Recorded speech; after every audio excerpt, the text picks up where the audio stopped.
Hi dears, എല്ലാവർക്കും അമ്മൂസ് Anas YouTube ചാനലിലേക്ക് സ്വാഗതം. അപ്പോൾ എൻ്റെ വീഡിയോൻ്റെ തുടക്കത്തിൽ നിങ്ങൾ ഈ വീഡിയോ എല്ലാവരും കാണണം കേട്ടോ. എല്ലാവരും കാണണമെന്ന് എനിക്ക് ഭയങ്കര ആഗ്രഹമുണ്ട്. കാരണം ഞങ്ങളുടെ പാലക്കാടിൻ്റെ അഭിമാനമായ പാലക്കാട് പൂക്കോട്ടവും മുന്നർക്കോട് സ്ഥലത്ത് ഉള്ള നമ്മുടെ മുൻ ശാസ്ത്രജ്ഞനാണ് കേട്ടോ. ബഹിരാകാശ മേഖലയിലൊക്കെ ഇന്ധനം ഉണ്ടാക്കി റോക്കറ്റുകൾക്ക് 20ലധികം റോക്കറ്റുകൾക്കൊക്കെ ഇന്ധനം ഉണ്ടാക്കി കൊടുത്ത ഒരു വ്യക്തിയാണ്, ഒരു സാറാണ്.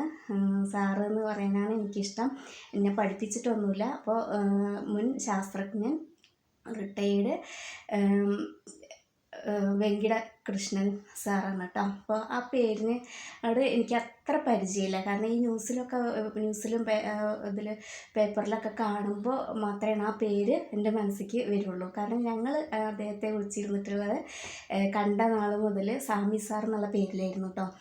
അപ്പോൾ സാമി സാർ എന്ന് പറഞ്ഞാൽ റിട്ടയർ ആയ ശേഷവും അദ്ദേഹം നമ്മുടെ ബഹിരാകാശ യാത്രയ്ക്ക് വേണ്ടിയിട്ടുള്ള റോക്കറ്റുകൾക്കുള്ള ഇന്ധനം നൽകിയിരുന്നത് എങ്ങനെയാ വെച്ചാൽ ഉണ്ടാക്കി നൽകിയിരുന്നത് വീടിൻ്റെ അടുത്ത് ഒരു ഷെഡ് കെട്ടി. ഷെഡ് പറഞ്ഞാൽ അത്ര ചെറിയ ഷെഡൊന്നുമല്ല കേട്ടോ, ഇത്തിരി വലിയ ഷെഡ് തന്നെയായിരുന്നു.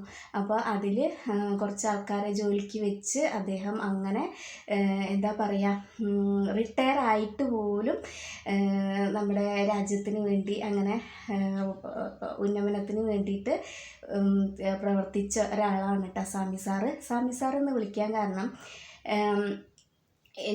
എൻ്റെ അച്ഛനാണ് കേട്ടോ ഏറ്റവും കൂടുതൽ പരിചയം ആദ്യം മുതലേ. അപ്പോൾ ആദ്യം മുതലേ അച്ഛന് അവിടെ ജോലി പണിയൊക്കെ ഉണ്ടായിരുന്നു, അങ്ങനെയാണ് പരിചയം. പിന്നെ രണ്ട് ചേച്ചിമാരെ സാറിൻ്റെ വീടിൻ്റെ തൊട്ടടുത്താണ് കേട്ടോ ഞങ്ങളുടെ +2 സ്കൂള്, ഹയർ സെക്കൻഡറി സ്കൂൾ ഉണ്ടായിരുന്നു മുന്നർക്കോട്. അപ്പോൾ മുന്നൂർക്കോട് എന്ന് പറയും. അവിടെ ചേച്ചിമാരെ +2 പഠിപ്പിച്ചിട്ടുണ്ട് കേട്ടോ. സയൻസ് ഏത് വിഷയമാണെന്ന് എനിക്ക് ഓർമ്മയില്ല. കുറച്ച് കാലം, ഒരു വർഷമൊക്കെ തികച്ച് പഠിപ്പിച്ചിട്ടുണ്ടോയെന്ന് അറിഞ്ഞുകൂടാ കേട്ടോ. വേറെ മാഷന്മാർ വരുന്ന വരെ അവരെ സാറായിരുന്നു പഠിപ്പിച്ചത്. അങ്ങനെയുള്ള പരിചയമാണ്. അപ്പോൾ ഞാൻ +2 അവിടെ ചേർന്ന സമയത്ത് എൻ്റെ അച്ഛനും അവിടെ ജോലി ഉണ്ടായിരുന്നു, പണി ഉണ്ടായിരുന്നു.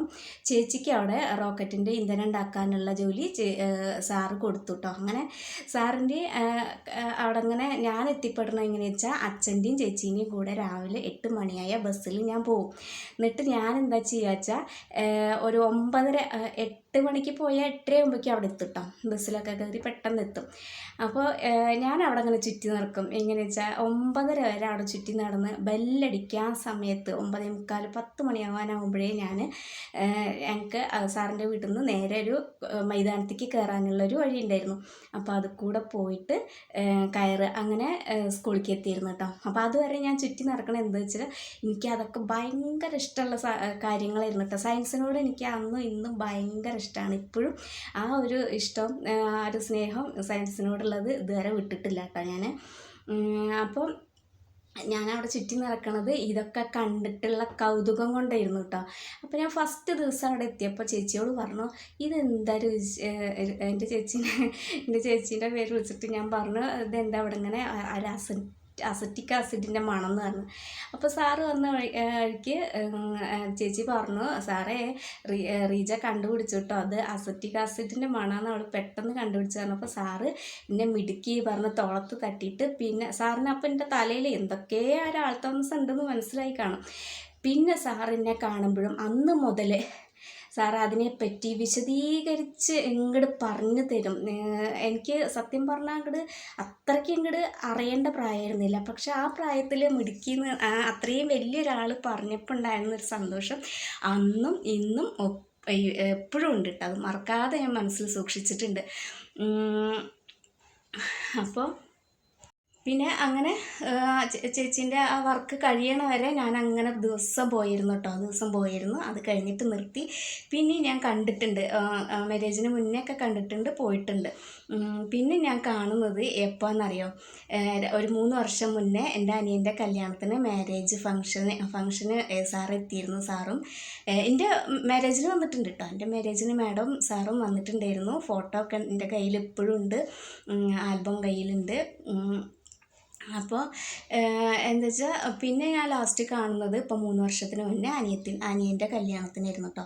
അപ്പോൾ സാർ എന്നെ കണ്ട ഉടനെ എൻ്റെ ഹസ്സിനെ കണ്ടു, മക്കളെയും കണ്ടു. പിന്നെ സംസാരിച്ചത് മുഴുവൻ മംഗൾയാൻ എന്നുള്ള പ്രോജക്റ്റിനെ പറ്റിയായിരുന്നു. വായ തോരാതെ പറഞ്ഞ് ഒക്കെ മനസ്സിലാക്കി തന്നു. അപ്പോൾ എനിക്ക് ഭയങ്കര സന്തോഷമായിട്ടോ. കാരണം ആ പ്രായത്തിലുള്ള അതേ ഒരു സ്ഥാനമാണ് എനിക്ക് ഇന്നും ആ സാറ് തന്നത് എന്നുള്ള ഓർക്കുമ്പോൾ ഉള്ളൊരു സന്തോഷം എനിക്ക് അന്ന് ഭയങ്കരമായിട്ടുണ്ടായി. പിന്നെ ആ സാറ് പോണ വരെ ഒരു മണിക്കൂറോളം ആ പ്രോജക്റ്റിനെ പറ്റി വിശദമായി പറഞ്ഞു തന്നു. പിന്നെ അടുത്ത പ്രോജക്റ്റിൻ്റെ ചർച്ച നടന്നുകൊണ്ടിരിക്കുകയാണ് എന്നൊക്കെ പറഞ്ഞിട്ടാണ് ലാസ്റ്റ് അദ്ദേഹം പിരിഞ്ഞത്. അപ്പോൾ ഞാൻ ആലോചിക്കുകയാണ്, എന്താ പറയുക, അത്രയും വലിയൊരു മനുഷ്യൻ്റെ വായിൽ നിന്ന് മിടുക്കിന്ന് കേൾക്കാനൊരു ഭാഗ്യം എനിക്കുണ്ടായല്ലോ എന്ന് ആലോചിക്കുകയാണ് കേട്ടോ. അപ്പോൾ അതൊക്കെയാണ് ഓർമ്മകൾ. പിന്നെ ഒരുപാട് ഓർമ്മകളുണ്ട്. കൂടെ അങ്ങനെ ചുറ്റി നടന്നത്, എന്താ പറയുക, ഇന്ധനം ഉണ്ടാക്കുന്നതൊക്കെ കണ്ടിരുന്നതൊക്കെ നല്ല രസത്തിൽ കണ്ടിരുന്നതൊക്കെ അന്ന് മുതലാണോ ഈ സയൻസിനോട് ഇത്രയും ഇഷ്ടം തോന്നി തുടങ്ങിയത് എനിക്കറിയില്ല കേട്ടോ, സത്യമായിട്ട്. അപ്പോൾ സാറിന് നിത്യശാന്തി ലഭിക്കാൻ എല്ലാവരും ഒന്ന് പ്രാർത്ഥിക്കണം കേട്ടോ. ഞാൻ ചിരിയോട് കൂടി പറയുന്നത് എന്താ വെച്ചാൽ, ആ സാറിനെ കാണുമ്പോഴും സംസാരിക്കുമ്പോഴും എപ്പോഴും ഒരു ചിരി അദ്ദേഹത്തിൻ്റെ മുഖത്ത് ഞാൻ കണ്ടിട്ടുണ്ട്. അപ്പോൾ ആ ചിരിയോട് കൂടി തന്നെ, ആ പുഞ്ചിരിയോട് കൂടി തന്നെ ഞാൻ സാറിനെ യാത്രയാക്കുന്നു. അപ്പോൾ സാറിൻ്റെ മേഡത്തിനും മകൾക്കും ഒക്കെയും ഒരു മകളാണ് ഇട്ടുള്ളത്, ബോംബെയിലാണ്. അപ്പോൾ മകൾക്കും ഒക്കെ ഒരു സമാധാനം ദൈവം കൊടുക്കട്ടെ എന്ന് പ്രാർത്ഥിക്കുന്നുണ്ട്. പിന്നെ എൻ്റെ +2 പഠിച്ച കുറച്ച് കൂട്ടുകാരെങ്കിലും അവിടെ എത്താതിരിക്കില്ല. അപ്പോൾ എനിക്ക് അവരൊക്കെ കാണണമെന്ന് ഭയങ്കര ആഗ്രഹം കേട്ടോ. പക്ഷെ ദൂരം ആവും കൊണ്ട് എനിക്ക് അവിടെ എത്താൻ കഴിയില്ല. അപ്പോൾ എന്നാൽ ശരി കേട്ടോ, അത്രയേ ഉള്ളൂ. സമി സാറിനെ പറ്റിയിട്ട് ഓർമ്മകൾ ഒരുപാടുണ്ട്. അപ്പോൾ എന്നാൽ ശരി, ബായ്.